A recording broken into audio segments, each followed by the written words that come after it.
فأحكام كثيرة متعلقة بالحيض وجودا وعدما، فلهذا لا بد أن نفقه هذا الشيء.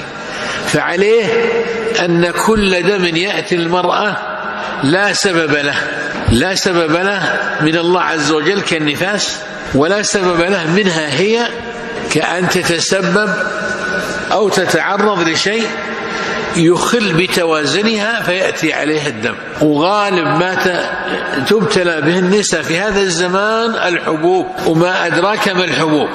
الحبوب حبوب منع الحمل وحبوب منع الحيض، ويتفنن أصحاب الصيدليات من وراءهم بهذا ويغرون النساء بهذا، وهذا الغالب أنه فيه ضرر، لأن الحبوب مواد كيميائية مصنعة، والغالب أن المرأة تتضرر ولو بعد حين، كثيرا ما يسبب تليف الرحم في آخر عمر المرأة.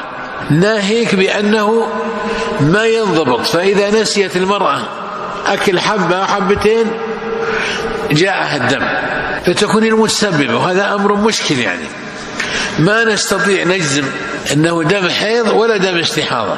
ليش؟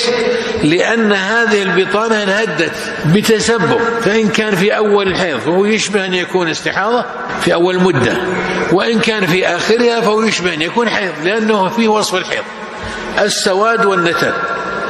فلذلك كثير من طلبة العلم في هذا الزمان لا يفتون في المسألتين هذه.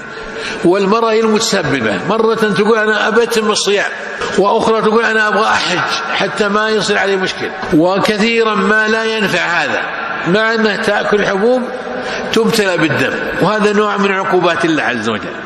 في عهد النبي صلى الله عليه وسلم المرأة تجد موانع للحمل، كل زمان يوجد هذا، ومع ذلك ما أكلت عائشة رضي الله عنها، مع أنها حجتها مع النبي صلى الله عليه وسلم، ومن يحصل له الحج مع النبي صلى الله عليه وسلم وأن تأتي بالحجة كاملة، ومع ذلك لا أكلت هي ولا أرشدها النبي صلى الله عليه وسلم إلى أن تأكل.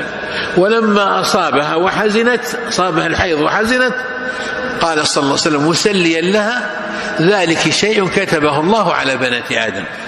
ولما ارتبك أمرها وامتد حيضها إلى قبيل عرفة، إلى يوم عرفة، وضاق عليها الأمر ما تدري وش تسوي، لا ما في أمل تنهي العمرة لأنه راح وقته، ولا هي تدخل الحج. فقالها النبي صلى الله عليه وسلم اغتسلي وامتشطي وأهلي بالحج، يعني أدخل الحج على العمرة لتصير قارنة بدل التمتع. فأوجد الله عز وجل لها المخرج من الجهة الشرعية. فالوصية لأخواتي أن لا يتعاطين هذه الأدوية الحبوب، منع الحمل منع الحيض، هذا تراه تسبب في فساد الرحم، تسبب في أمراض مزمنة، وفي نفس الوقت هو إخلال بالعبادة، بالطهارة وما يترتب عليها بأنواع العبادة. فينبغي النساء يتجنبن هذا.